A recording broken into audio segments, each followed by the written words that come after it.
Hi, good morning guys. Ngayon magluluto ako ng lechong manok flakes.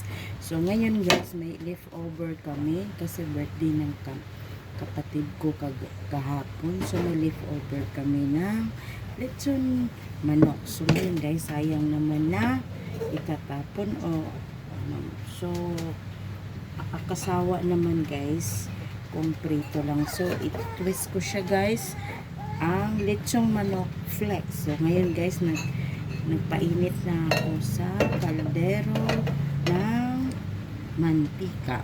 So ayan guys, umiinit na siya guys. Ayan guys. So first natin anuhin ay yung mga sangkap. So ito yung mga bawang, sibuyas. Mamaya guys, mamaya ko na to i-ano tong sibuyas dahunan. So ayan guys. Kasi good morning ngayon guys. So, isa tayo ngayon guys. Ayan guys. Ano na ako guys.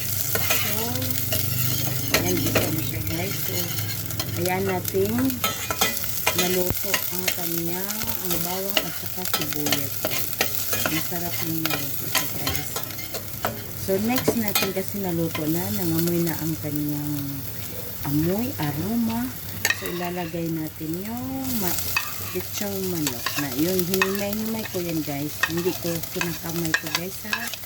So, tinidor ang gamit ko. So, ito guys, mga buto-buto yan guys para sa alaga ko. Mamaya ko yung isama. Ito muna guys. So, ito guys, binigisa ko muna guys. Ayan guys. Isa guys, gisa guys. So, medyo na luto-luto na siya guys. Lagyan natin ng kunting patis. So, kunting ng patis ko para po. Kunting patis para magkano. Ayan guys. And guys, ngayon guys, and guys, nalalagay tayo ng paminta. Damihan natin paminta guys. Para guys, may kunting lasa siya guys.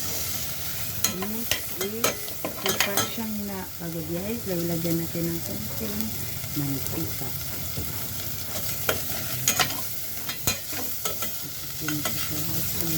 Next is yung dahon. Sibuyas dahon. Ayan guys. Naluto na siya guys.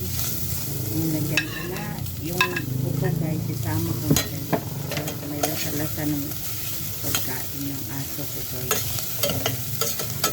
Hindi ko nalagyan siya ng asin guys kasi simplado na siya guys.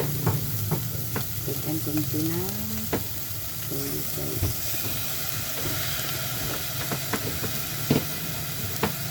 Yan na bawang guys. Ano guys,